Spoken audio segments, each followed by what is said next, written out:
She asks, how do you suggest liberal white organizations effectively address problems of racism within the work environment, particularly in environments where people remain silent in the face of racism or make token statements without looking internally?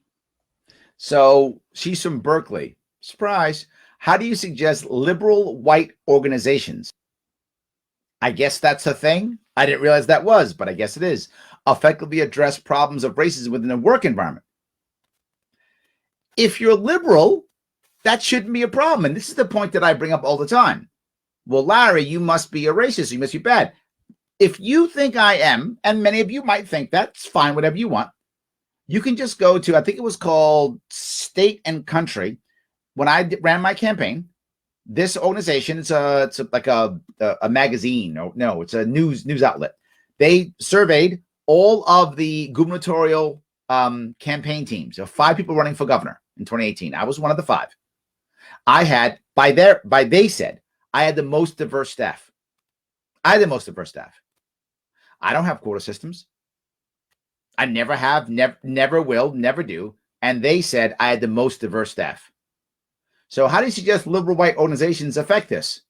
I don't know. Hire better. Hire the right people. You could stop just deciding that you're going to be liberal and white. You could just be an organization. You could just be an organization and not be a liberal white organization. That could be one thing. I mean, the media constantly called me when I ran African-American businessman, African-American libertarian. I got that constantly, but I didn't run an African-American campaign. I ran a libertarian campaign. You could just be an organization. I would say that, particularly in environments where people either remain silent in the face of racism or make token statements without looking internally. That's what you're encouraging with what's happening here. Sure. And so I would make a few suggestions. One, enlighten us. For several decades now, every workplace has. Here comes the history lesson. She asked the question. I have an idea. I'm going to give you the answer, Dana. I'm going to give you the answer. Stop being a liberal white organization. Just be an organization. That's the number one thing you should do off the bat. Just do that. And then stop calling out racism. Try to fix it.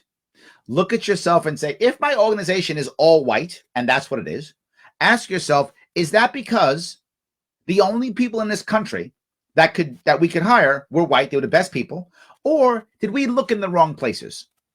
I'm very serious. Did you look in the wrong places? Were there people of color that could have done the job just as well or better, and you didn't find them because you were looking in the wrong places? If you do that, then take action. And when you're hiring, look in those places and you'll probably find other people who aren't white liberals to join your organization. The problem is if you only look in a certain area, you only get a certain group of people. Change where you're looking. I can't find any tigers here. Well, because you're hunting in the mountains and the tigers are in the jungle. So go hunt in the jungle and you'll catch a tiger. It pretty much is that simple, to be forward with you. But second, are you letting people know that you are looking for people of color? Just tell people that. Literally say that. We're a white organization. I don't want to be that. I'd like to be a bit more diverse. Anyone, knows someone who do this job? How about talking to us about it? Let's do that. How about you look for some contractors who might be people of color? Just look for them. It doesn't mean you're only going to hire them. I'm not saying quota system. Just open yourself up. And you know what will wind up happening? If you actually are the liberal that you say you are, if you actually are, and you look in the right places, you will by default come up with people of color and women and people who are gay. You will come up with that if you look in the right places. How do I know? I did. I'm the proof.